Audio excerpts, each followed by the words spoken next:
ఎంతెంత power consumption అవుతుందో 1,00,000 బాటిల్స్కి ఎంత పవర్ కన్జంప్షన్ అయింది, బాటిల్ మ్యానుఫ్యాక్చరర్స్ దగ్గర ఎన్ని ఫ్యాక్టరీ వాళ్ళు ఎన్ని బాటిల్స్ కొన్నారు, అవన్నీ సమగ్రమైన దర్యాప్తు చేయవలసిన అవసరం ఉంది అధ్యక్ష. ఇది చిన్న విషయం కాదు అధ్యక్ష.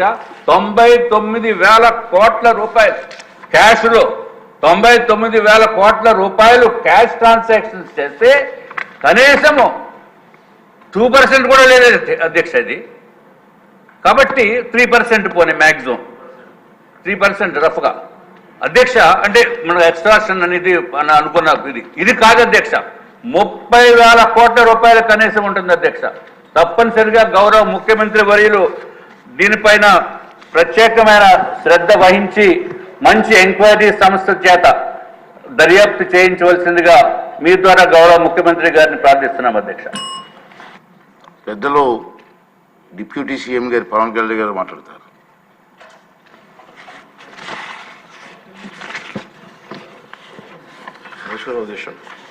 అవకాశం ఇచ్చినందుకు ముందుగా ముఖ్యమంత్రి గారికి, గౌరవ ముఖ్యమంత్రి గారికి ఈ ఎక్సైజ్ పాలసీ మీద ఈ శ్వేతపత్రాన్ని సమర్పించిన విధానం చాలా లోతుగా ఉంది, సమగ్రంగా ఉంది.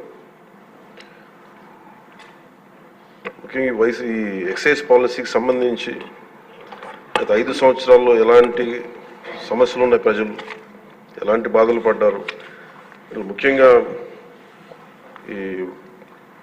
ఇలా కల్తీ సారా తాగి, ఇలాంటి ఇలిసిట్ లిక్కర్ తాగి, వారి ప్రైవేట్ బ్రాండ్స్ తాగి ప్రజలు ఏ స్థాయికి వెళ్ళిపోయారు అనేది ప్రత్యక్షంగా నేను కూడా చాలా నా దగ్గరికి వచ్చి చాలా సమస్యలు చెప్పుకున్నారు ప్రజలు. ముఖ్యంగా గుంటూరు నుంచి ఒక బాధితురాలు వచ్చి భర్తను తీసుకొచ్చింది.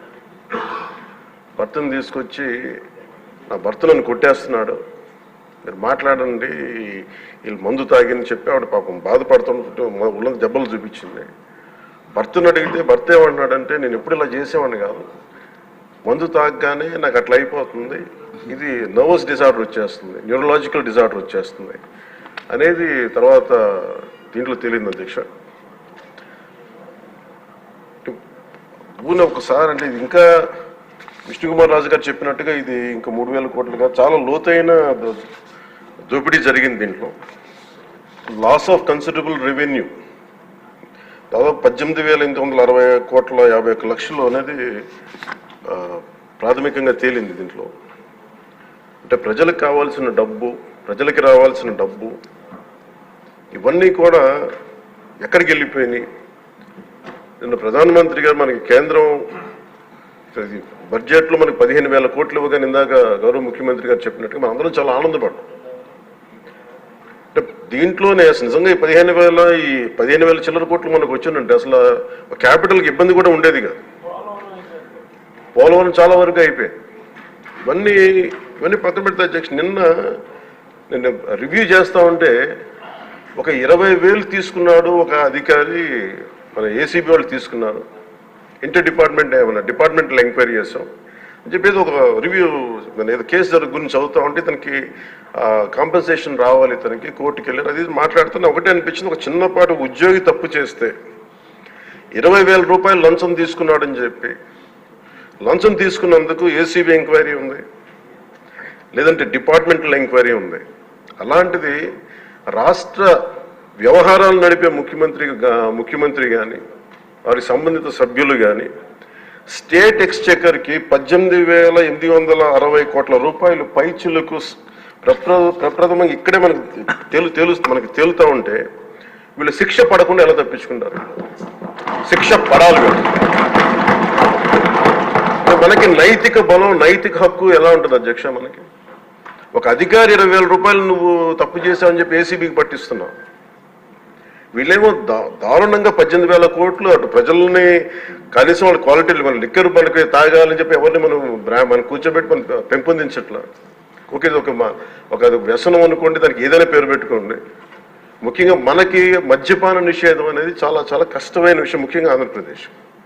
ఒకవైపు యానాం, ఇంకోవైపు మనకి మధ్యప్రదేశ్, ఇంకోవైపు చూస్తే మనకి తెలంగాణ, ఒరిస్సా, తమిళనాడు, కర్ణాటక, ఇన్ని బార్డర్స్ని షేర్ చేసుకొని మద్యపాన నిషేధం అనేది ఇప్పుడు చాలా కష్టసాధ్యమైన విషయం. గతంలో కూడా చేశారు, సాధించలేకపోయాం.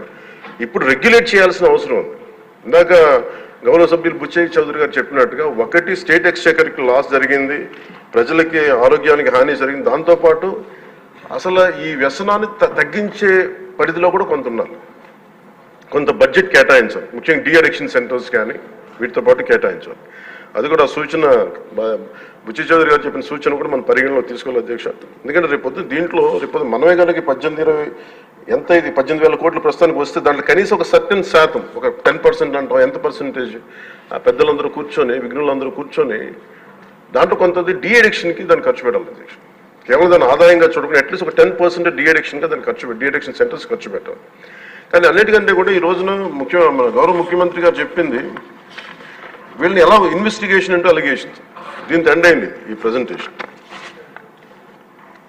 ఇదే కనుక ఈ రోజున మనకి క్లాప్ మిత్రాస్కి ఈరోజు డబ్బులు లేక, వారికి అలాగే పంచాయతీ బోర్డులో దాదాపు 9 నెలల నుంచి మనకి జీతభత్యాలు లేక ఒక 59 మంది నలిగిపోతా ఉన్నారు. అలాగే ఫీజు రీయింబర్స్మెంట్ లేక విద్యార్థులు నలిగిపోతా ఉన్నారు. స్టేట్ ఎక్స్‌చెకర్లో డబ్బులు లేవు. కానీ అందరూ ఎన్ని కోట్లాది మంది జీవితాలతో ఆడుకుని వీళ్ళ చేతుల్లో మటుకు ఇన్ని వేల కోట్లు, దాదాపు విష్ణుకుమార్ రాజు గారు చెప్పినట్టు 30,000 కోట్లు వెళ్ళిపోయాయి. 18,000 కోట్లు ముందస్తుగా తెలుస్తుంది, కానీ ఇంకా లోతుగా చూస్తే అది చాలా పెద్ద ఇది స్కామ్, ఇది దోపిడీ.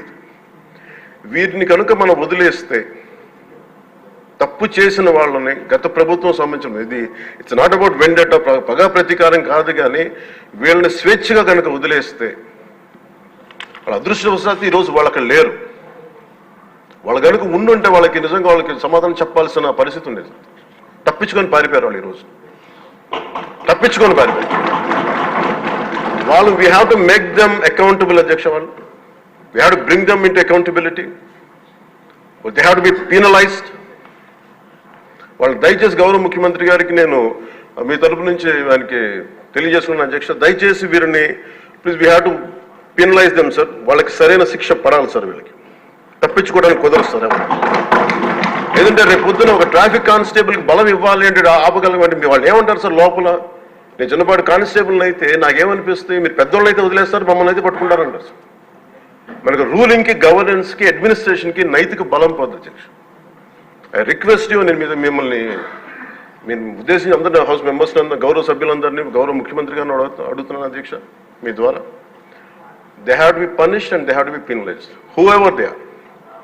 ఇది వెండెట్టా, పగ ప్రతీకారాలతో కాదు, కానీ we promised that we will bring back accountability. We promised we will going to give a clean and clear governance. We have to live up to it. Thank you. ముఖ్యమంత్రి గారు sir, ముఖ్యమంత్రి గారు సమాధానం.